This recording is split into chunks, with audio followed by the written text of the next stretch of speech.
അസ്സലാമു അലൈക്കും വറഹ്മത്തുള്ളാഹി വബറകാതുഹു. അഊദു ബില്ലാഹി മിനശ് ശൈത്വാനിർ റജീം. ബിസ്മില്ലാഹിർ റഹ്മാനിർ റഹീം. അല്ലാഹുമ്മ സ്വല്ലി അലാ സയ്യിദിനാ മുഹമ്മദിൻ വഅലാ ആലിഹി വസഹ്ബിഹി അജ്മഈൻ. അമ്മാ ബഅദ്. പ്രിയപ്പെട്ട അൽ ബയാൻ ദർസംഗങ്ങളെ, അപ്പോൾ നമ്മൾ ഫിഖ്ഹിൻ്റെ ക്ലാസ്സിലാണ് ഇപ്പോൾ നമ്മളുള്ളത്. ഇനി പറയാനുള്ളത് നിസ്കാരത്തിൻ്റെ ഷർത്തുകൾ നമ്മൾ പറഞ്ഞു. ഇനി പറയാനുള്ളത് നിസ്കാരത്തിൻ്റെ ഫർളുകളാണ്. ഫസ്സുൻ ഫി സിഫത്തി സ്വല, നിസ്കാരത്തിൻ്റെ രൂപം എന്നാൽ നിസ്കാരത്തിലേക്ക് പ്രവേശിക്കുമ്പോഴാണ് ഇനി ഓരോ ഫർളുകളെ കുറിച്ച് പറയുന്നതിന് ബാബാണ് ഇനി പറയുന്നത്. അർക്കാനു സ്വലാത്തി, നിസ്കാരത്തിൻ്റെ റുക്കുനുകൾ അല്ലെങ്കിൽ നിസ്കാരത്തിൻ്റെ ഫർളുകൾ എന്ന് പറയും, അല്ലെങ്കിൽ നിസ്കാരത്തിൻ്റെ വാജിബാത്തുകൾ എന്താണെങ്കിലും 14 നമ്മൾ പറയുന്നത്. 14 9ാമത്തെ ഫർളായിട്ട് തുമഇനീനത്തിനെ എണ്ണുമ്പോൾ അത് 14 ചില ആളുകൾ തുമഇനീനത്തിനെ എണ്ണൂല. തുമഇനീനത്ത് ഒരു ഷർത്തായിട്ട് പറയുകയും അപ്പോൾ 13 ഫർളുകൾ ഉണ്ടാവുകയുള്ളൂ. തുമഇനീനത്ത് ഷർത്താക്കും. ചില ആളുകൾക്ക് 17 ഒക്കെ ഫർളുകൾ ഉണ്ടാകും. കാരണം എഴുത്തിദാലിൽ തുമഇനീനത്ത്, റുക്കൂഇൽ തുമഇനീനത്ത്, സുജൂദിൽ തുമഇനീനത്ത്, ഓരോ ഇന്തിഖാലാത്തിലും തുമഇനീനത്ത് വേറെ എണ്ണുകയും അങ്ങനെ 14, 17, 17, 18 റുക്നുകളാവും. ഏതായാലും ഫത്ഹുൽ മുഈൻ പ്രകാരം 14 ഫർളുകളാണ് നമ്മൾ എണ്ണുന്നത്. ഒന്നാമത്തെ നിയ്യത്ത്. നമ്മൾ പറഞ്ഞിരുന്നു എല്ലാ പ്രവർത്തനത്തിൻ്റെയും എല്ലാ അമലുകളുടെയും ഒന്നാമത്തെ റുക്കിന് നിയ്യത്ത് തന്നെയായിരിക്കും. കാരണം ഹദീസിൽ ഇന്നമൽ അഅ്മാലു ബിന്നിയാത്ത് നമ്മൾ ഹദീസ് പഠിച്ചു. ഇന്നമൽ അഅ്മാലു ബിന്നിയാത്ത് എന്ന ഹദീസിൽ വിശദീകരണത്തിൽ നമ്മൾ പറഞ്ഞു ഏത് അമലുകളും സ്വീകരിക്കപ്പെടണമെങ്കിൽ നിയ്യത്ത് വേണം. നിയ്യത്തോടുകൂടെ അമലുകൾ സ്വീകാര്യയോഗ്യമാവുകയുള്ളൂ എന്നുള്ളത്. അപ്പോൾ നിയ്യത്ത് വെക്കുമ്പോൾ നിയ്യത്തിൽ നിർബന്ധമാകുന്ന കാര്യങ്ങൾ എന്തൊക്കെയാകുന്നു? ഒന്ന്, ഞാൻ നിസ്കരിക്കുന്നു എന്ന് കരുതണം. ഒരാൾ ഖസ്ദുൽ ഫിഅൽ, നിസ്കരിക്കുക എന്നുള്ളതിന് ഞാൻ കരുതണം. ഉസല്ലി, ഞാൻ നിസ്കരിക്കുന്നു എന്ന് കരുതണം. തഅയീൻ വേണം, എന്നാൽ ഏത് നിസ്കാരമാണ് എന്ന് കൃത്യമായിട്ട് എവിടെ എന്ത് ചെയ്യാം, നിർണ്ണയിക്കണം. ഉസല്ലി ളുഹർ അല്ലെങ്കിൽ അസർ എന്നുള്ളത് എന്ത് ചെയ്യണം, അവിടെ തഅയീൻ ചെയ്യണം. തഅയീൻ എന്നാൽ നിർണ്ണയിക്കണം, ഏത് നിസ്കാരമാണ് എന്ന് നിർണ്ണയിക്കണം എന്നുള്ളതാണ്. അതിന് സുന്നത്ത് നിസ്കാരമാണെങ്കിലും ളുഹാ നിസ്കാരമാണെങ്കിൽ ളുഹാ നിസ്കാരം എന്ന്, തഹജ്ജുദ് നിസ്കാരമാണെങ്കിൽ തഹജ്ജുദ് നിസ്കാരം എന്ന്, വിത്ർ നിസ്കാരമാണെങ്കിൽ വിത്ർ എന്ന് അവൻ എന്ത് ചെയ്യണം, പ്രത്യേകം നിർണ്ണയിക്കണം എന്നുള്ളതാണ്. ഏത് നിസ്കാരമാണ് എന്നുണ്ടെങ്കിൽ, കാരണം പ്രത്യേകം സമയമുള്ള നിസ്കാരം അല്ലെങ്കിൽ പ്രത്യേക കാരണങ്ങളൊക്കെയുള്ള നിസ്കാരങ്ങൾ ഉണ്ടാകും. ആ കാരണം എന്താണ്, അതിനനുസരിച്ചുള്ള നിസ്കാരം നിയ്യത്തിൽ എന്ത് ചെയ്യണം, അതിനനുസരിച്ച് വെക്കണം എന്നുള്ളതാണ്. ഉദാഹരണത്തിന് പറയുകയാണെങ്കിൽ ളുഹുർ നിസ്കാരം, ളുഹുറിന് മുമ്പത്തെ 2 നിസ്കാരമാണെങ്കിൽ ഉസല്ലി സുന്നത്ത് ളുഹുരിൽ ഖബലിയ, അല്ലെങ്കിൽ ശേഷമാണെങ്കിൽ അൽ ബഅദിയ എന്നുള്ള എന്ത് ചെയ്യണം, ആ നിയ്യത്ത് അങ്ങനെ തന്നെ വെക്കണം എന്നുള്ളതാണ്. നിസ്കാരത്തിന് മുമ്പുള്ള ളുഹുർ നിസ്കാരത്തിന് മുമ്പുള്ള 2 റക്അത്ത് സുന്നത്ത് നിസ്കാരം, ളുഹുർ നിസ്കാരത്തിന് ശേഷമുള്ള 2 റക്അത്ത് നിസ്കാരം എന്നുള്ള രീതിയിൽ അങ്ങനെ തന്നെ കരുതണം. അതേപോലെ പെരുന്നാൾ നിസ്കാരമാണ് എന്നുണ്ടെങ്കിൽ വലിയ പെരുന്നാൾ നിസ്കാരമാണെങ്കിൽ അല്ലെങ്കിൽ വലിയ പെരുന്നാൾ നിസ്കാരമാണെങ്കിൽ ഈദുൽ അദ്ഹ അല്ലെങ്കിൽ ഈദുൽ അക്ബർ എന്ന് തന്നെ കരുതണം. ഉസല്ലി സുന്നത്ത ഈദുൽ അദ്ഹ. അല്ലെങ്കിൽ എന്ത് ചെയ്യുക, ചെറിയ പെരുന്നാളാണെങ്കിൽ ഉസല്ലി സുന്നത്ത ഈദുൽ ഫിത്ർ എന്ന് തന്നെ അങ്ങനെ തന്നെ കരുതണം.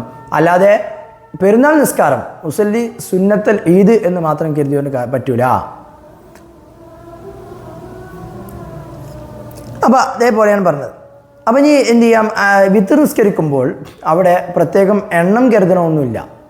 2 റക്അത്ത് വിത്ർ അല്ലെങ്കിൽ 1 റക്അത്ത് വിത്ർ നിസ്കാരം എന്നുള്ള എണ്ണം കരുതണമെന്നില്ല. അത് നമ്മൾ പറയും എണ്ണം കരുതണമെന്നില്ല. നിർബന്ധമായതും നിസ്കാരത്തിൻ്റെ തഅയീൻ ചെയ്യണം, ഏത് നിസ്കാരമാണ് എന്ന് വ്യക്തമാവണം, അത്രേ ഉള്ളൂ. ഇനി മുത്ലഖായ സുന്നത്ത് നിസ്കാരം പറയും. മുത്ലഖായ സുന്നത്ത് നിസ്കാരം എന്ന് പറഞ്ഞാൽ പ്രത്യേകിച്ച് കാരണമൊന്നുമില്ലാതെ എന്ത് ചെയ്യുന്നത്, പ്രത്യേകിച്ച് സമയമൊന്നും ഇല്ലാതെ നിസ്കരിക്കുന്നതിനാണ് മുത്ലഖായ സുന്നത്ത് നിസ്കാരം എന്ന് പറയാം. ഉദാഹരണത്തിന് പറയുകയാണെങ്കിൽ രാത്രി സമയങ്ങളിൽ അല്ലെങ്കിൽ പകൽ സമയങ്ങളിൽ തന്നെ എപ്പോഴെങ്കിലും ഒരാൾ വെറുതെ സുന്നത്ത് നിസ്കരിക്കാം. അങ്ങനെ വെറുതെ സുന്നത്ത് നിസ്കരിക്കുമ്പോൾ അവിടെ പ്രത്യേകിച്ച് നിയ്യത്ത് വെക്കേണ്ട ആവശ്യം നേരം നിയ്യത്തിൽ പ്രത്യേകം ഇന്ന സുന്നത്ത് എന്ന് ഉസല്ലി സുന്നത്ത് അത്ര മതി. ഞാൻ സുന്നത്ത് നിസ്കരിക്കുന്നു അല്ലെങ്കിൽ ഉസല്ലി സ്വലാത്ത് സുന്ന അങ്ങനെ എന്തിനാ മതി, വെറും സുന്നത്ത് എന്നുള്ളത് മാത്രം അവൻ കരുതിയാൽ മതി. ഇന്ന നിസ്കാരം സുന്നത്തിന് മുത്തലഖായ സുന്നത്ത് നിസ്കാരം എന്ന് പ്രത്യേകം കരുതേണ്ട ആവശ്യം ഇല്ല. അതേപോലെ തന്നെ തഹിയ്യത്ത് നിസ്കാരം, പള്ളിയിലേക്ക് പ്രവേശിച്ചതിന് ശേഷം 2 റക്അത്ത് നിസ്കരിക്കുകയാണെങ്കിൽ തഹിയ്യത്ത് എന്ന് പറയാം. ആ തഹിയ്യത്ത് എന്ന് കരുതിയില്ലെങ്കിൽ പോലും ആ തഹിയ്യത്തിനെ അവിടെ കിട്ടുമെന്നുള്ളതാണ്. പറഞ്ഞാൽ വേറെ നിസ്കാരത്തിനോട് കൂടെ തഹിയ്യത്ത് എന്നുള്ളത് അത് നിയ്യത്തിൽ പ്രത്യേകം പരാമർശമില്ലെങ്കിലും അത് കിട്ടും എന്നുള്ളതാണ്. അല്ലെങ്കിൽ വുളൂഇന്റെ നിസ്കാരം, അതേപോലെ തന്നെ ഇസ്തിഖാറത്തിൻ്റെ നിസ്കാരം എന്നൊക്കെ ഉണ്ട്. ഇവനോട് പറയുന്നുണ്ട് ആ നിയ്യത്ത് ഈ തഹയ്യത്ത് അല്ലെങ്കിൽ വുളൂ എന്നുള്ളത് കരുതിയാൽ അതിൻ്റെ കൂലി കിട്ടുകയുള്ളൂ, അല്ലെങ്കിലും ആ നിസ്കാരം കിട്ടുന്നതാണ്. കാരണം തൊലബ് കൂടും. പള്ളിയിലേക്ക് പ്രവേശിച്ച ഉടനെ തന്നെ ളുഹറിന് മുമ്പിൽ 2 റക്അത്ത് നിസ്കരിക്കുകയോ അല്ലെങ്കിൽ പള്ളിയിലേക്ക് പ്രവേശിച്ചപ്പോൾ തന്നെ ളുഹറിന് ജമാഅത്തോടെ നടക്കുകയാണ്, അപ്പോൾ അതിലേക്ക് ഞാൻ എന്ത് ചെയ്തു, നേരെ പങ്കെടുത്താൽ തഹയ്യത്തിൻ്റെ നിസ്കാരം അവിടെ സംഭവിക്കുന്നുണ്ട്. കാരണം പള്ളിയിലേക്ക് പ്രവേശിച്ചപ്പോൾ ഒരു നിസ്കാരം അവിടെ ഉണ്ടായിട്ടുണ്ട്, അതാണ് തഹയ്യത്ത് എന്നുള്ളത്. അപ്പോൾ അവിടെ തൊലവ് വിടും. കാരണം തഹയ്യത്ത് തഹയ്യത്ത് എന്തുകൊണ്ട് നിസ്കരിച്ചില്ല എന്ന ചോദ്യം വരില്ല, കാരണം തഹയ്യത്ത് അതിലൂടെ വന്നിട്ടുണ്ട്. അതിന് കൂലി കിട്ടണമെന്നുണ്ടെങ്കിൽ തഹയ്യത്ത് കൂടി കരുതണം എന്നുള്ളതാണ്. ഏതായാലും അപ്പോൾ നമ്മൾ പറഞ്ഞ് നിയ്യത്തിൽ നിർബന്ധമായതും നിസ്കരിക്കുന്നു എന്ന് കരുതണം, അതേപോലെ തഈൻ വേദ ഏത് നിസ്കാരമാണെന്ന് പറഞ്ഞു, അതേപോലെ തന്നെ ഫർളാണെങ്കിൽ ഫർള് എന്ന് കരുതണം. അപ്പോൾ ഉസല്ലി ഫർള ളുഹരി, ളുഹർ എന്ന ഫർളിനെ നിസ്കരിക്കുന്നു എന്ന് തന്നെ കരുതണം. ഫർള നിസ്കാരമാണെങ്കിൽ ഫർള് എന്ന് നിയ്യത്തിൽ കരുതണം. ഉദാഹരണം ഇവിടെ കൊടുക്കും, ഉസല്ലി ഫർള ളുഹരി, ളുഹർ നിസ്കാരം, അല്ലെങ്കിൽ ഉസല്ലി ഫർളുൽ ജുമുഅത്തി, അപ്പോൾ അങ്ങനെ തന്നെ കരുതണം. ഇപ്പോൾ എന്ത് ചെയ്യും, ജുമുഅ നിസ്കാരത്തിൽ അത്തഹിയാത്തിലാണ് ഇമാമിനെ കിട്ടുന്നത്. ഒരു പള്ളിയിലെങ്കിൽ ജുമുഅ നിസ്കരിക്കണം, അവിടെ 2 റക്അത്ത് കഴിഞ്ഞ് 2ാമത്തെ റക്അത്തിൽ അത്തഹിയാത്തിൽ എന്നാണ് ജുമുഅ നിസ്കാരത്തിൽ അത്തഹിയാത്തിലാണ് ഇവൻ കിട്ടുന്നത്. അപ്പോൾ ഇവനെന്ത് ചെയ്യണം, ശരിക്ക് അത്തഹിയാത്തിൽ ഇമാമിനോട് കൂടിയിട്ട് പിന്നെ ളുഹറാക്കി 4 റക്അത്ത് നിസ്കരിക്കണം. എങ്കിലും ആ ഇമാമിനൊപ്പം അവൻ ഈ ജുമുഅയിൽ പങ്കെടുക്കുമ്പോൾ ഇവൻ കരുതേണ്ടത് ജുമുഅ എന്നാണ് കരുതേണ്ടത്. ഉസല്ലി ഫർളൽ ജുമുഅ എന്നാണ് കരുതിയിട്ടാണ് അത്തഹിയാത്തിൽ ഇമാമിൻ്റെ കൂടെ. എന്നിട്ട് ഇമാം സലാം വീട്ടിയാൽ ഇവൻ 4 റക്അത്ത് നിസ്കരിക്കണം എന്നുള്ളതാണ്. വിശദമായി നമ്മൾ ജുമുഅൻ്റെ ബാബിൽ പറയും. ഇനി നിയ്യത്തിൽ കുറേ സുന്നത്തായത് നിർബന്ധമായി നമ്മൾ പറഞ്ഞു, ഉസല്ലി ഫർള ളുഹർ, അത്രേ ഉള്ളൂ. ഞാൻ നിസ്കരിക്കുന്നു എന്ന് വേണം, ഫർളാണെങ്കിൽ ഫർള് എന്ന് വേണം, തഈൻ വേണം, ഏത് നിസ്കാരം വേണം തഈൻ വേണം, ഇത് നിർബന്ധമായിട്ടുള്ളൂ. ബാക്കിയുള്ളതൊക്കെ സുന്നത്താണ്. അള്ളാഹുലേക്ക് ചേർക്കൽ ലില്ലാഹി തആല എന്ന് പറയൽ സുന്നത്താകുന്നു. അതേപോലെ അദാ ആണെങ്കിൽ അദാ, അല്ലെങ്കിൽ ഖളാ ആണെങ്കിൽ ഖളാ, അദാ അൻ ഔ ഖളാ അൻ എന്ന് പറയൽ സുന്നത്താകുന്നു. ഇനി ഒരാൾ അബദ്ധവശാൽ ഓൻ അറിയില്ല അദാ ആണോ ഖളാ ആണോ എന്ന് അറിയാതെ, ഉദാഹരണത്തിന് പറയാം, ഓൻ ളുഹർ നിസ്കാരം 4 മണിക്ക് അസർ ബാങ്ക് കൊടുക്കും, ഓൻ എന്ത് ചെയ്തു, സമയം നോക്കിയില്ല, ഉറങ്ങി എണീറ്റ് ഓൻ വിചാരിച്ച് ളുഹറിൻ്റെ സമയമാണെന്ന് വിചാരിച്ചിട്ട് എന്ത് ചെയ്തു, ഓനെ നിസ്കരിച്ചപ്പോൾ എന്ത് ചെയ്ത് ഉസല്ലി ഫർള ളുഹരി അദാ അൻ എന്നാണ് പറഞ്ഞത്. പക്ഷേ സമയം 5 മണി ആയിട്ടുണ്ട്, ഖളാ ആയിട്ടുണ്ട് നിസ്കാരം, പക്ഷേ അദാ അൻ എന്നാണ് നിയ്യത്തിൽ വെച്ചിട്ട് നിസ്കരിച്ച് നിൽക്കാം. നിസ്കാരം കഴിഞ്ഞ് നോക്കിയപ്പോഴാണ് 5 മണിയായിട്ട്, അല്ലെങ്കിൽ 5 കാലമായിട്ടുണ്ട്. അപ്പോൾ മനസ്സിലായി 5 മണിക്കാണ് ഞാൻ നിസ്കരിച്ചത്, ളുഹറിൻ്റെ സമയം കഴിഞ്ഞിട്ടുണ്ട് ഞാൻ നിസ്കരിച്ചപ്പോൾ. എങ്കിൽ ആ നിസ്കാരം അവനക്ക് വീടി, ഖളാ വീടിയിട്ടുണ്ട്, ഇനി വേറെ ഖളാ വീടേണ്ട ആവശ്യമില്ല. അപ്പോൾ നിയ്യത്തിൽ ഓൻ അദാ എന്നാണ് കരുതിയിട്ടുള്ളത് നോക്കാം, എന്നാലും കുഴപ്പമില്ല. അപ്പോൾ മനഃപൂർവ്വം അദാ ഖളാ എന്ന് കരുതാൻ പറ്റില്ല. അദാ നിസ്കാരത്തെ ഖളാ എന്നോ അല്ലെങ്കിൽ ഖളാ നിസ്കാരത്തെ അദാ എന്നോ കരുതാൻ പറ്റില്ല. അറിയാതെ അദാ നിസ്കാരത്തെ ഖളാ എന്നോ ഖളാ നിസ്കാരത്തെ അദാ എന്നോ കരുതിയിട്ട് നിസ്കരിച്ചാൽ കുഴപ്പമില്ല, അത് വീടുന്നതാണ്.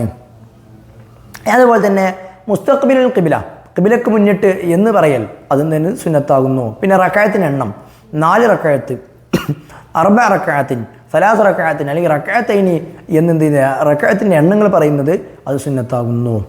അതേപോലെ ഇത് കരുതലാണ് നിർബന്ധം. നിയ്യത്ത് എന്ന് പറഞ്ഞാൽ മനസ്സുകൊണ്ട് കരുതലാണല്ലോ, അതേപോലെ നാവ് കൊണ്ട് ഉച്ചരിക്കലും അതെന്താണ്, സുന്നത്താകുന്നു. അപ്പോൾ ഉസല്ലി ഫർള ളുഹരി. അപ്പോൾ കൃത്യമായിട്ട് പറയുകയാണെങ്കിൽ എന്ത് ചെയ്യുന്നത്, ഇത് മൊത്തത്തിൽ സുന്നത്തും ഫർളും കൂട്ടിയാണെങ്കിൽ ഉസല്ലി ഫർള ളുഹരി 4 റക്അത്തിൻ മഅൽ ഇമാമി, ഇമാം ഉണ്ടെങ്കിൽ ഇമാമോട് കൂടെ ആണെങ്കിൽ മഅൽ ഇമാമി അദാ ലില്ലാഹി തആല, അല്ലേ, അള്ളാഹു തആലയ്ക്ക് ചേർത്തു അദാ ആണെന്ന് പറഞ്ഞു, പിന്നെ 4 റക്അത്ത് എന്ന് പറഞ്ഞു, പിന്നെ എന്ത് ചെയ്യുന്നത് അദാ അൻ, പിന്നെ ഉസല്ലി ഫർള ളുഹരി 4 റക്അത്തിൻ മഅൽ ജമാഅത്തി അദാ ലില്ലാഹി തആല മുസ്തഖ്ബിലുൽ ഖിബ്ലത്തി അദാ ലില്ലാഹി തആല. അവിടെ എന്ത് ചെയ്തു, ഖിബ്ലയ്ക്ക് മുന്നിട്ടു അദാ, പിന്നെ അള്ളാഹു തആലക്ക് വേണ്ടി പറഞ്ഞു, റക്അത്തിന് എണ്ണം പറഞ്ഞു 4 റക്അത്ത്. പിന്നെ ഇമാമോട് കൂടെ അല്ലെങ്കിൽ മഅൽ ജമാഅത്തി, ജമാഅത്തോട് കൂടെ എന്നെന്ത് ചെയ്യുന്നത് കരുതാം. ജമാഅത്ത് നിസ്കാരത്തിൻ്റെ കൂലി കിട്ടണമെങ്കിൽ അതുകൂടി കരുതണം എന്നുള്ളതാണ്.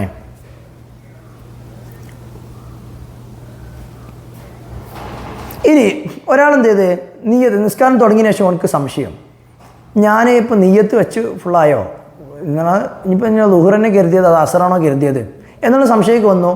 അപ്പത്തിന് അവനക്ക് എന്ത് ചെയ്ത് അല്ലല്ല ഞാൻ ളുഹറിനെ കരുതിയത്, കാരണം ഓൻ തക്ബീർ കെട്ടി, നിയ്യത്ത് വെച്ച് തക്ബീർ കെട്ടി, അവനക്ക് സംശയം ഞാൻ ളുഹറിനാണോ കരുതിയത് അതോ ഇനി ഫർള് ളുഹരി, ഫർളെന്ന് ഞാൻ കരുതിയിട്ടുണ്ടോ, ളുഹർ മാത്രം കരുതിയിട്ടുണ്ടോ, നമ്മൾ പറഞ്ഞു ഫർളൊന്നും കരുതൽ നിർബന്ധമാണ്, ഫർള് ഞാൻ കരുതിയിട്ടുണ്ടോ, അത് ഞാൻ ളുഹർ തന്നെയാണോ കരുതിയത് അസർ എന്നാണ് കരുതിയത്, നിങ്ങൾക്ക് സംശയം വന്നു. അപ്പത്തിന് എനിക്ക് ഓർമ്മ കിട്ടി, എന്ത് അല്ലല്ല ഞാൻ ളുഹർ തന്നെയാണ് കരുതിയിരിക്കുന്നത്, എനിക്ക് ഓർമ്മ കിട്ടി, അല്ല ഫർള് ഞാൻ വെച്ചിക്കണം എനിക്ക് ഓർമ്മ കിട്ടി, അങ്ങനെയെങ്കിലും കുഴപ്പമില്ല. കുറച്ചുകൂടി കഴിഞ്ഞിട്ടാണ് ഓർമ്മ കിട്ടണമെന്നുണ്ടെങ്കിൽ എന്ത് പറ്റില്ല, ശരിയാവില്ല. എന്ത് ചെയ്ത് നിയ്യത്ത് മടക്കി ഓനെന്ത് ചെയ്യണം പറയണം എന്നുള്ളതാണ്. അപ്പോൾ നിയ്യത്ത് കാരണം പ്രധാനമായതുകൊണ്ട് നിയ്യത്ത് നിസ്കാരത്തിലേക്ക് പ്രവേശിക്കുന്നത് കൊണ്ട് നിയ്യത്ത് ഉറപ്പിക്കണം. അപ്പോൾ നിയ്യത്തിൽ സംശയം വന്നാൽ പിന്നെ എന്ത് ചെയ്യുന്നത്, ഞാൻ പറഞ്ഞ അപ്പോൾ തന്നെ ഓർമ്മ കിട്ടുകയാണെങ്കിൽ കുഴപ്പമില്ല, പിന്നെയും ഓർമ്മ കിട്ടുന്നില്ല, കുറച്ചുകൂടി സമയം കഴിഞ്ഞിട്ടാണ് ഓർമ്മ കിട്ടുന്നത്, അല്ലെങ്കിൽ പിന്നെ ഓർമ്മ കിട്ടിയില്ല എന്നുണ്ടെങ്കിൽ അവൻ നിയ്യത്ത് മടക്കി രണ്ടാമത് വീണ്ടും നിസ്കാരം തുടങ്ങണം എന്നുള്ളതാണ്. ഇനി അടുത്ത് രണ്ടാമത്തെ റുക്കിന്, ഒന്നാമത്തെ റുക്കിന് നമ്മൾ പറഞ്ഞു നിയ്യത്ത് വെക്കുക എന്നുള്ളതാണ്. രണ്ടാമത്തെ റുക്കിന്, രണ്ടാമത്തെ ഫർദ് തക്ബീറത്തു തഹറും എന്നുള്ളതാണ്. കാരണം ഹദീസിൽ കാണാം ഇദാ ഖുംത ഇല സ്വലാത്തി ഫകബ്ബിർ, നീ നിസ്കാരത്തിലേക്ക് എണീറ്റാൽ നീ എന്ത് ചെയ്യാം, തക്ബീർ കെട്ടണം എന്നുള്ളത് എന്ത് ചെയ്യാം, ഒരു ഹദീസിൻ്റെ അതൊരടിസ്ഥാനത്തിനാണ്. എന്ത് തക്ബീറത്തു തഹറും എന്ന് പറയാൻ കാരണം, തക്ബീറത്തുൽ ഇഹ്റാം അല്ലെങ്കിൽ തക്ബീറത്തു തഹറും എന്ന് പറയാൻ കാരണം എന്താ, അതുവരേക്കും ഹലാലായിരുന്ന ഒരേ കാര്യങ്ങൾ തക്ബീർ കെട്ടലിനോട് കൂടെ ഹറാമാവാൻ പോവാണ്. അതുവരേക്കും ഓനക്ക് വർത്തമാനം പറയാൻ ഹലാലായിരുന്നു, പക്ഷേ നിസ്കാരത്തിലേക്ക് പ്രവേശിച്ചാൽ വർത്തമാനം പറയാൻ പറ്റില്ല. അതുവരേക്കും ഭക്ഷണം കഴിക്കൽ ഹലാലായിരുന്നു, പിന്നെ എന്ത് ചെയ്യാൻ പറ്റില്ല, നിസ്കാരത്തിലേക്ക് പ്രവേശിച്ചാൽ പിന്നെ ഭക്ഷണം കഴിക്കൽ ഹറാമായി എന്ന് പറഞ്ഞാൽ പിന്നെ പറ്റില്ല. അപ്പോൾ അതുവരേക്കും ഹലാലായ കുറേ കാര്യങ്ങൾ ഇനി മുതൽ ഹറാമാകുന്നു എന്നാണ്, നിസ്കാരത്തിലേക്ക് പ്രവേശിച്ചത് മുതൽ ഹറാമാകുന്നു. അതുകൊണ്ടാണ് തക്ബീറത്തു തഹറും അല്ലെങ്കിൽ തക്ബീറത്തുൽ ഇഹ്റാം എന്നൊക്കെ പേര് വരാൻ കാരണം എന്നുള്ളതാണ്. ഇനി അവിടെ എന്ത് ചെയ്യുക, തക്ബീറത്തു തഹറും എന്നാണ് അള്ളാഹു അക്ബർ എന്നാണ് പറയുന്നത് അല്ലേ. അവിടെ അള്ളാഹു അക്ബർ എന്ന് പറഞ്ഞുകൊടുത്ത് എന്താണ്, തക്ബീർ എന്നാണ് അള്ളാഹുവിനെ വലുതായിട്ട് കാണുകയാണ്. അവിടെ ഞാൻ നിസ്കാരത്തിലേക്ക് പ്രവേശിക്കുന്ന അള്ളാഹുവിനോടുള്ള മുനാജാത്താണ്, അള്ളാഹു വലിയവനാണ്, വലിയവനോടുള്ള ഒരു മുനാജാത്താണ് എന്നുള്ള ആ ഒരു പേടിയും ഭയഭക്തിയും ഒക്കെ ഉണ്ടാവാൻ വേണ്ടിയിട്ടാണ് അള്ളാഹു അക്ബർ എന്നുള്ള ആ ഒരു സീഗ അവിടെ വെക്കാനും തക്ബീറത്തുൽ ഇഹ്റാം എന്ന് പറയാനൊക്കെ കാരണം എന്നുള്ളതാണ്. ഏതായാലും പിന്നെ മാത്രമല്ല റുക്കുവിലേക്ക് പോകുമ്പോഴും സുജൂദിലേക്ക് പോകുമ്പോഴും ഇന്തിഖാലാത്തിലൊക്കെ അള്ളാഹു അക്ബർ എന്ന് പറയുമ്പോൾ ഇടയ്ക്കിടയ്ക്ക് അള്ളാഹു വലിയവനാകുന്നു. അപ്പോൾ അള്ളാഹുവിന് വേണ്ടി നമ്മൾ എന്ത് ചെയ്യുന്നത്, ഖുർആൻ ഓതുന്നു അല്ലെങ്കിൽ ദിക്റുകൾ ചൊല്ലുന്നു. പക്ഷേ അതിനിടയിലൊക്കെ ഇങ്ങനെ അള്ളാഹു അക്ബർ അള്ളാഹു വലിയവനാകുന്നു എന്നൊരു ചിന്ത ഇങ്ങനെ അവനക്കുണ്ടാവാൻ വേണ്ടിയിട്ടാണ് ഈ അള്ളാഹു അക്ബർ എന്ന സീഗ അവിടെ വന്നത്. ഇനി ആ തക്ബീറത്തുൽ ഇഹ്റാം എങ്ങനെ വേണം, മക്റൂനൻ ബിഹി ബി തക്ബീരി അന്നിയ്യ, നിയ്യത്തിനോട് യോജിച്ചിട്ട് വേണം. എന്നാൽ തക്ബീറത്തുൽ ഇഹ്റാം നിയ്യത്തിനോട് യോജിച്ചിട്ടായിരിക്കണം എന്നുള്ളത്. നിയ്യത്ത് വെച്ച് കുറച്ച് കഴിഞ്ഞിട്ട് തക്ബീർ അത് പറ്റില്ല. തക്ബീർ എന്ന് പറഞ്ഞാൽ ഈ നിയ്യത്ത് ഉച്ചരിക്കലും തക്ബീറത്തുൽ ഇഹ്റാം ഒപ്പം ആയിരിക്കണം എന്നുള്ളതാണ്. അപ്പോൾ ഈ നിയ്യത്തിൻ്റെ കൂട്ടത്തിൽ ഇപ്പോൾ ഖസ്റായി നിസ്കരിക്കുന്നവൻ ഖസ്ർ എന്നുകൂടിയും കരുതണം. ഞാൻ നേരത്തെ പറഞ്ഞു എന്തിനത്, ജമാഅത്താണെങ്കിൽ ജമാഅത്ത് എന്ന് കൂടെ കരുതണം. അപ്പോൾ അതിന് എന്നാലേ അതിന് കൂലി കിട്ടുള്ളൂ. അതിപ്പോൾ ജുമാഅത്താണെന്നുണ്ടെങ്കിലോ ജമാഅത്ത് എന്ന് കരുതൽ നിർബന്ധമാണ്. കാരണം ജമാഅത്തായിട്ടേ നിസ്കരിക്കാൻ പറ്റുള്ളൂ. അതുകൊണ്ട് ജമാഅത്ത് മഅൽ ജമാഅ അല്ലെങ്കിൽ മഅൽ ഇമാമി ഈ എന്ന് കരുതൽ നിർബന്ധമാണ്, എന്നാലേ ജുമ ശരിയാവുള്ളൂ. കാരണം ജമാഅത്ത് നിർബന്ധമാണ് ജുമയിൽ എന്നുള്ളതാണ്. അപ്പോൾ ഇതൊക്കെ കരുതിയിട്ട് ഇതിനോട് കൂടെ തന്നെ തക്ബീറത്തുൽ ഇഹ്റാം കെട്ടേണ്ടതാകുന്നു. ശരിക്കും എങ്ങനെയാണെന്ന് വെച്ചാൽ നമ്മൾ തക്ബീർ കെട്ടുമ്പോൾ അള്ളാഹു അക്ബർ എന്ന് പറഞ്ഞാൽ അള്ളാഹു അക്ബർ എന്ന് പറയുമ്പോൾ ഇവിടെ എത്തേണ്ടത്, അതിൻ്റെ ഇടയിലായിട്ട് നമ്മൾ തക്ബീർ എന്ത് ചെയ്യണം, നിയ്യത്ത് മനസ്സിൽ ഉണ്ടായിരിക്കണം എന്നുള്ളതാണ്, മനസ്സിലുടനീളം ഉണ്ടായിരിക്കണമാണ്. ഇനി ഇതൊക്കെ പറഞ്ഞാൽ ഇപ്പോൾ അവാമന്നാസ് എന്ന് പറഞ്ഞാൽ പൊതുജനങ്ങൾക്ക് ഇപ്പോൾ എങ്ങനെ കൃത്യമായിട്ടും തക്ബീർ കെട്ടും വേണം, അതിനിടയ്ക്ക് മനസ്സിൽ നിയ്യത്ത് വെക്കും വേണം. ഇതൊക്കെ ഭയങ്കര വസ്വാസായിരിക്കും എന്നുള്ളത് കൊണ്ട് തന്നെ നമ്മൾ പരമാവധി തക്ബീറിനോട് യോജിച്ചിട്ട് എന്താവണം, അല്ലെങ്കിൽ തക്ബീറിനോട് ഏറ്റവും അടുത്തതായിട്ട് നിയ്യത്തിനെ കൊണ്ടുവരണം എന്നുള്ളതാണ്. അപ്പോൾ ഉസല്ലി ഫർദുൽ ളുഹ്രി അർബഅ റകഅത്തി മഅൽ ജമാഅത്തി മുസ്തഖ്ബിലൽ ഖിബ്ല ഇല്ലാഹി തആല അള്ളാഹു അക്ബർ എന്ന രീതിയിൽ എന്ത് ചെയ്യുക, മനസ്സുകൊണ്ട് കരുതുകയും പറയുകയും ചെയ്യുക. ഈ അള്ളാഹു അക്ബർ എന്ന് പറയുമ്പോൾ ആ മനസ്സിൽ എന്ത് ചെയ്യുന്നത്, ഈ പറഞ്ഞ നിയ്യത്തൊക്കെ ഉണ്ടായിരിക്കുക. ഇങ്ങനെയൊക്കെ പരമാവധി ശ്രദ്ധിക്കുക എന്നുള്ളത് തന്നെയാണ് ഇതിലുള്ളത്. ഇനി അള്ളാഹു അക്ബറിനോടത്ത് അതിന് മറ്റൊരു കാര്യം എന്താ വെച്ചാൽ ഷാഫി മദ്ഹബ് അല്ലാത്ത മറ്റു 3 മദ്ഹബിൻ്റെയും അഭിപ്രായ പ്രകാരം നിയ്യത്ത് വെച്ചിട്ടാണ് തക്ബീർ എന്നാൽ ഇങ്ങനെ ഒപ്പം വരണമെന്നില്ല. നിയ്യത്ത് വെക്കുക, ഉടനെ തന്നെ തക്ബീർ, കുറേ സമയം പറ്റില്ല. കാരണം തക്ബീറിന് മുമ്പ് നിയ്യത്ത് വെക്കണം എന്നുള്ളതാണ്. അപ്പോൾ നിയ്യത്ത് വെക്കലും തക്ബീർ ചെല്ലലും അങ്ങനെ തന്നെയാണ്. ഷാഫി മദ്ഹബിൽ പറഞ്ഞ തക്ബീറിൻ്റെ ഉള്ളിൽ അല്ലെങ്കിൽ തക്ബീറിൻ്റെ ഒപ്പം എന്ത് വേണം, നിയ്യത്ത് വേണമെന്നാണ്. നമ്മൾ പറഞ്ഞ പോലെ പരമാവധി അതിൻ്റെ ഉള്ളിൽ കൊണ്ടുവരാൻ ശ്രമിക്കുക, അത്ര തന്നെ. ഇനി അള്ളാഹു അക്ബർ എന്നുള്ള ഒരു പദം അത് അങ്ങനെ തന്നെ പറയണം, അള്ളാഹു അക്ബർ എന്ന് തന്നെ പറയണം. അല്ലെ അള്ളാഹുൽ അക്ബർ, അള്ളാഹു അക്ബർ അല്ലെങ്കിൽ അള്ളാഹുൽ അക്ബർ അങ്ങനെ പറയാൻ പറ്റുള്ളൂ. അക്ബർ അള്ളാഹു എന്നോ അള്ളാഹു കബീർ എന്നോ അല്ലെങ്കിൽ അള്ളാഹു അഅ്ലം എന്നോ അല്ലെങ്കിൽ അർറഹ്മാൻ അക്ബർ എന്നോ ഇങ്ങനെ പദങ്ങളൊന്നും പറയാൻ പറ്റില്ല. അള്ളാഹു അക്ബർ എന്ന് തന്നെ പറയണം എന്നുള്ളതാണ്. അപ്പോൾ അതിലെല്ലാ അക്ഷരങ്ങളും കാര്യങ്ങളൊക്കെ നല്ല രീതിയിൽ നമ്മൾ ശ്രദ്ധിക്കണം എന്നുള്ളതാണ്. അള്ളാഹു അക്ബർ എന്ന് പറഞ്ഞെടുത്ത് വലിയ പ്രശ്നമൊന്നുമില്ല. ഇനി ഒരാൾ എന്ത് ചെയ്യുന്നത്, 2 പ്രാവശ്യം തക്ബീർ കെട്ടിയാൽ അതിൻ്റെ അർത്ഥം 1ാമത്തെ പ്രാവശ്യം കൊണ്ട് അവൻ നിസ്കാരത്തിലേക്ക് പ്രവേശിക്കണം. കാരണം അള്ളാഹു അക്ബർ എന്നാണ് നിസ്കാരത്തിലേക്ക് പ്രവേശിച്ചു. 2ാമത് വീണ്ടും തക്ബീർ കെട്ടാണ്, അതിൻ്റെ അർത്ഥം നിസ്കാരം മുറിച്ചു എന്നാണ്. അവൻ പല പ്രാവശ്യം തക്ബീർ കെട്ടുന്നതുകൊണ്ട് ഒറ്റ എന്ത് ചെയ്യുന്ന തക്ബീറുകൾ കൊണ്ട് അവൻ നിസ്കാരത്തിലേക്ക് പ്രവേശിക്കുന്നു. ഇരട്ട തക്ബീർ കൊണ്ട് നിസ്കാരത്തിൽ നിന്ന് അവൻ പുറത്തേക്ക് വരുന്നു. എന്നാൽ 1ാം തക്ബീർ കൊണ്ട് നിസ്കാരത്തിലേക്ക് പ്രവേശിക്കുന്നു. 2ാം തക്ബീർ ഇല്ലാൽ അതിനർത്ഥം നിസ്കാരത്തിൽ നിന്ന് എന്ത് ചെയ്തു, പുറത്തേക്ക് വന്നു എന്നുള്ളതാണ്. അപ്പോൾ വീണ്ടും 3ാം തക്ബീർ കെട്ടണം, എന്നാലേ അവൻ്റെ എന്താവുള്ളൂ, നിസ്കാരത്തിലേക്ക് പ്രവേശിക്കുള്ളൂ. ഇനി ഒരാൾ നിസ്കാരം തുടങ്ങി നിൽക്കാം, അവനക്ക് എന്ത് എന്താ ആശിക്കാൻ തുടങ്ങണമെന്ന് എന്ത് ചെയ്യും, നിസ്കാരം മുറിച്ചെന്ന് കരുതിയാൽ മതി. നിസ്കാരം മുറിച്ചെന്ന് കരുതിയാൽ നിസ്കാരം മുറിഞ്ഞു, വീണ്ടും 2ാം നിയ്യത്തൊക്കെ തക്ബീറില്ല, അപ്പോൾ കുഴപ്പമില്ല. നേരെ മറിച്ച് തക്ബീർ ചൊല്ലി നിയ്യത്ത് തക്ബീർ കെട്ടി വീണ്ടും തക്ബീർ കെട്ടിയാൽ രണ്ടാം തക്ബീർ എന്താണ് ആ നിസ്കാരത്തെ മുറിക്കുന്നതാണ്. പിന്നെ നിസ്കാരത്തിലേക്ക് വീണ്ടും പ്രവേശിക്കണമെങ്കിൽ മൂന്നാം തക്ബീർ കെട്ടണം എന്നാണ് നിയ്യത്ത് വെച്ച് മൂന്നാം തക്ബീർ കെട്ടണം എന്നുള്ളതാണ്.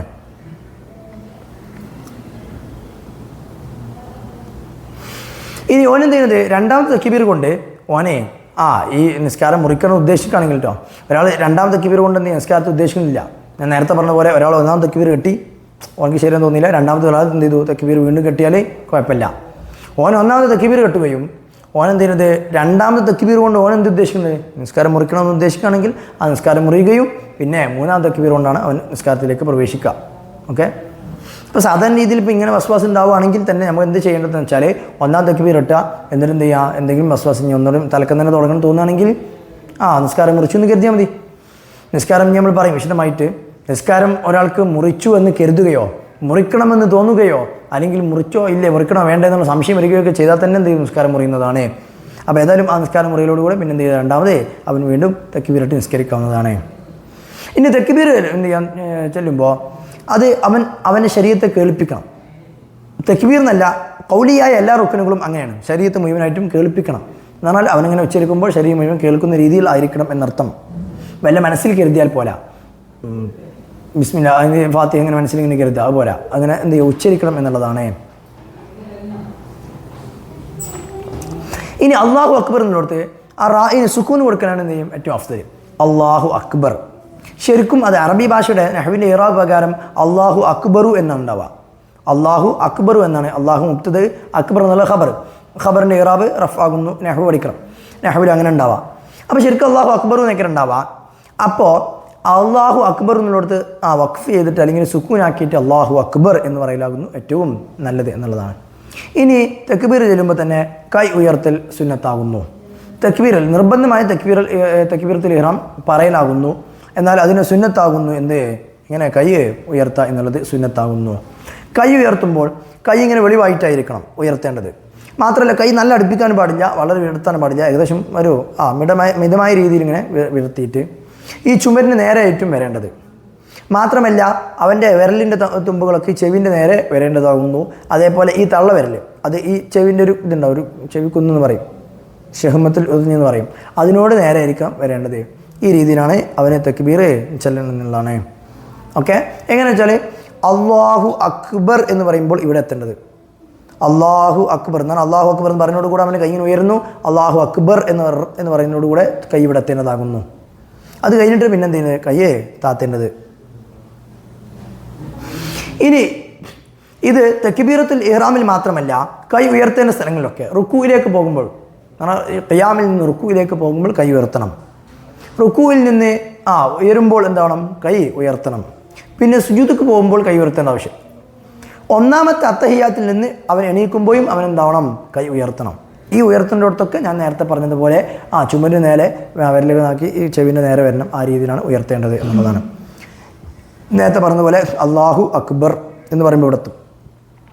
പിന്നെ അത് കഴിഞ്ഞിട്ട് കൈ താത്തേണ്ടത് രണ്ട് രീതിയിലാണ്. ഒന്നെങ്കിൽ കൈ മുഴുവനായിട്ടും താത്തിയിട്ട് പിന്നെ എന്ത് ചെയ്യുന്നത് നമ്മുടെ നെഞ്ചിനോട് അല്ലെങ്കിൽ നെഞ്ചിന് താഴെ വെക്കുക, അല്ലെങ്കിൽ ഇവിടെ നിന്ന് വരുമ്പോൾ നേരെ നെഞ്ചിന് താഴെ വെക്കുക. ഏറ്റവും അഫ്ദലായ രൂപം എന്താണെന്ന് വെച്ചാൽ ഇവിടുന്ന് നേരെ വരുമ്പോൾ തന്നെ നെഞ്ചിന് താഴെയുള്ള സ്ഥലത്ത് വെക്കുക.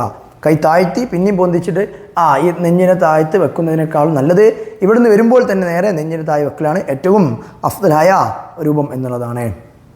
മാത്രമല്ല തക്ബീറത്തുൽ ഇഹ്റാം കെട്ടുന്ന സമയത്ത് ഒന്ന് സുജൂദിൻ്റെ നിസ്കാരം തുടങ്ങുമ്പോൾ സുജൂദിൻ്റെ സ്ഥലത്തേക്ക് നോക്കുക. പിന്നെ അല്ലാഹു അക്ബർ എന്ന് പറയുമ്പോൾ ജസ്റ്റ് കണ്ണിന് ഉയർത്തുക. പിന്നെ തക്ബീറത്തിന് ശേഷം പിന്നെ നിസ്കാരം മുഴുവൻ സുജൂദിൻ്റെ സ്ഥലത്തേക്ക് നോക്കിയിട്ടായിരിക്കണം നിസ്കരിക്കേണ്ടത് എന്നുള്ളതാണ്. അപ്പോൾ രണ്ട് റുക്കുനുകളാണ് നമ്മൾ ഇപ്പോൾ പറഞ്ഞത്. ഒന്ന് നിയ്യത്ത്, രണ്ടാമത്തത് തക്ബീറത്തുൽ ഇഹ്റാം. ആ രണ്ട് റുക്കുനുകൾ ഇപ്പോൾ പറഞ്ഞു. ഇൻഷാ അല്ലാഹ് മൂന്നാമത്തെ റുക്കുന് ഇൻഷാ അല്ലാഹ് അടുത്ത ക്ലാസ്സിന് പറയാം. വാഖിറു ദഅവാന അൽഹംദുലില്ലാഹി റബ്ബിൽ ആലമീൻ. അസ്സലാമു അലൈക്കും വറഹ്മത്തുള്ളാഹി വബറകാതുഹു.